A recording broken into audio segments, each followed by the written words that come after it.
What is going on, everybody? Welcome in to another edition of the Daily Energy News Beat Stand-Up here on this gorgeous Thursday, January 4th, 2024. As always, I'm your humble correspondent, Michael Tanner, coming to you from an undisclosed location here in Dallas, Texas, rocking a solo show. Stu has the night off, but we have an excellent menu for you lined up. First up, OPEC Plus to set to hold monitoring meeting in early February. Done. MBS back at it again. Next up, appeals court delivers fatal blow to California pushing natural gas ban. I hate to see that. And then finally, Chevron impairs California oil and gas production assets due to regulatory challenges. Is an absolutely hilarious story. I will then quickly cover what happened in oil and gas finance, guys. We had prices up a little bit, mainly due to some Libyan oil field disputes. So we will talk about all of that and a bag of chips, guys. Before I do that,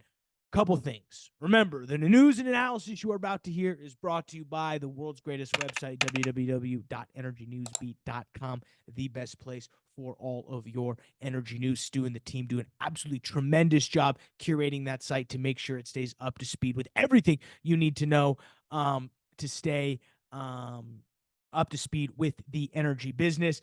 We also cover the oil, gas industry, and finance extensively. We got a lot of really cool projects that we're working on content-wise that'll be coming out over the next couple weeks, so stand by there. You can hit the description below to see all of the timestamps, links to the articles that we are about to cover, so you know we're not just blowing smoke. You can also check out dashboard.energynewsbeat.com, the best place for all of your data news combo. Go ahead and subscribe to us, YouTube, Apple Podcasts, Spotify, wherever you get your podcast. We really appreciate it. But let's go ahead and just dive in here, guys. First, I want to talk about OPEC to set monitoring meeting in early February. I'll read kind of the top headlines. This is from our favorite friends over at Reuters. OPEC Plus plans to hold a joint ministerial monitoring committee meeting in early February, though an exact date has not been provided, according to three sources from the alliance. What this committee really is, it brings together within OPEC, it brings together Saudi Arabia, Russia, and the UAE to specifically talk about OPEC cuts. It's mainly what the kind of a procedural thing. The last full ministerial meeting was on November 30th. That was, again, led by Saudi Arabia rolling over its current voluntary cut.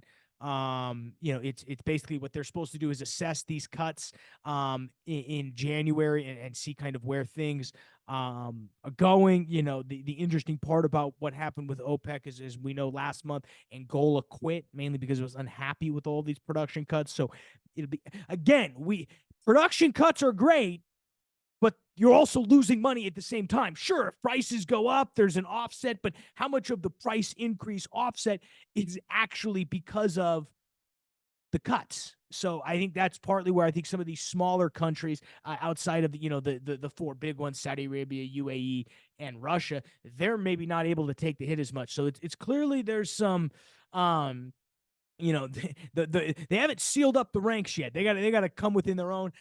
I don't know if we're going to see more cuts. I'd probably lean towards yes, if only because they want prices to go. They don't want prices up. I mean, Brent's sitting just a little bit below $80 right now. They'd love to see it at that $90 level.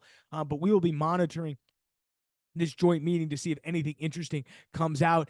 Next up, we've got appeals court delivers fatal blow to California city pushing natural gas ban for Berkeley, California, and a federal appeals court rejected their petition on Tuesday to rehear a case related to a natural gas ban that was proposed by said city. The U.S. Court of Appeals from the Ninth Circuit ultimately denied Berkeley's petition, for rehearing this ban, which was a motion that it received from the Biden administration, Democratic-led states, after it failed to receive a majority support from the court's non-recused active judges. The Berkeley filed a motion last year basically that said their law, it was overturned. Their law banning natural gas violated a federal statute. That was then appealed by Berkeley. They worked it all the way up until the federal appeals court. It got turned down, which means it's either going to be taken up by the Supreme Court, or if what they do most likely is not pick it up, then this is going to stand as a win for your natural gas burner, win for all the cooks and diners in California. I can imagine going to a diner and having my eggs cooked on a flat top, or not a flat top, or a steak cooked without a gas grill. Unbelievable, guys. Quote coming out of the Air Conditioning, Heating, Refrigeration Institute. Absolutely. Well, they've got lobbyists for everything, folks. The AHRI. Naturally, this is a quote, naturally, the AHRI in particular are member companies that manufacture products and equipment that use natural gas are very pleased. I love how they just come out and say who they're lobbying for. People who use equipment that uses natural gas, they're, quote, very pleased with the full court order to deny Berkeley's request, thereby allowing the Berkeley's residents elsewhere to continue to have choices with respect to their energy sources, according to the president and CEO over there, Stephen Urich. Absolutely. This was, ban was originally enacted in July 2019. They went ahead and passed and said the ban was going to go into effect January 20. Well, that came and went. A little thing called COVID probably got in the middle of that. The California Restaurants Association stepped up. I mean, when people said they're coming for your natural gas stoves, this is the stuff we were talking. Yes, I know everybody liked on the Democratic side like to use that as a trope that, well, they said we were coming for natural gas stoves, but we're not. Well, you kind of are, at least in California. Luckily, the good people of the Ninth Circuit over there in California came through for us. We all get to enjoy our gas grills, even for the people in our favorite state, California. Speaking of that, Chevron just impaired their California oil, gas, and production assets due to regulatory challenges. Absolutely unbelievable. They said in a filing today that Chevron will book fourth quarter charges of $3.5 to $4 billion, citing assets that it said sold in Gulf of Mexico and policies in California prompting the company to slash investments. Mainly, they come out and said that it's mainly taking the charges due to the California assets. They're going to continue to take this, but it goes to show you, folks, they're specifically saying this. What is this? They said in the filing it will impair oil and gas production assets, mostly in California, because of, quote, continuing regulatory challenges. If Stu was here, he would say legislation through regulation, or regulation through legislation. He'd be pounding it. Regulation through legislation. This is what's happening. And when you do this too much, the only companies that can afford to do this type of stuff are Chevron. And guess what? Even they're going to get out of the business. Even they're telling you we'd rather walk away and slash our investments by $4 billion and walk away instead of attempting to work. That means that there's nothing to be done here. It means there's zilch to be done. I'd be super nervous if I was a California producer. Even Chevron can't figure out how to make it work. Now, there's still some companies there that are making it work.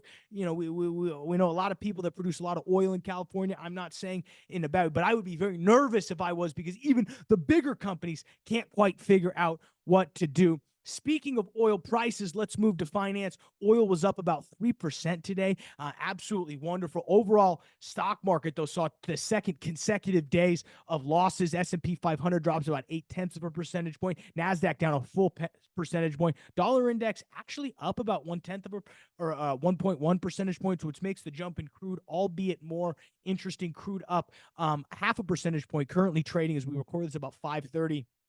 On the third, 73 on the nose. Brent trading about 0.7 of a percentage point, up 79.25. Natural gas up a full percentage point, $2.69 on the nose. Mainly the jump in crude price was off of Libya's largest oil field halting production. I'm trying to get the name of the facility. I think it was I don't know what the name of the oil field was. It's their largest oil field.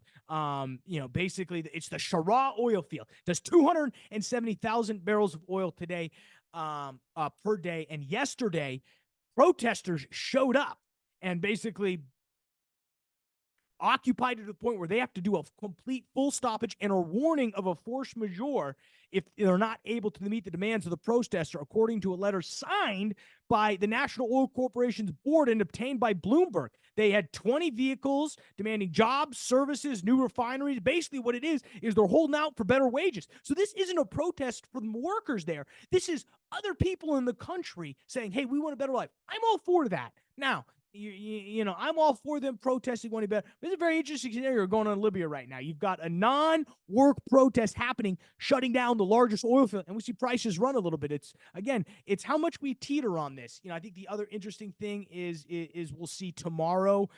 We will see the EIA crude oil storage numbers, so we'll be able to get an idea. We also know that Red Sea stuff is still going on. So we've got a lot of what I would say teetering macro events that could possibly push us higher. It's what really drove prices up today. But, gotta love it, folks. Protests in Libya driving up prices. That's really all I've got today. We got some other stories that Stu dropped, but I'll let us cover that next week. We got plenty of stuff, guys. You'll hear, I don't know what interview we have coming up tomorrow. You'll hear our weekly recap on Saturday, and then we'll be back in the chair Monday mornings for you guys's for the news and to keep you guys up to speed with everything going on. So with that, guys, have a great weekend. We'll talk to you on Saturday for the weekly recap, and we'll be back in your inbox on Monday. Until then, folks, see ya.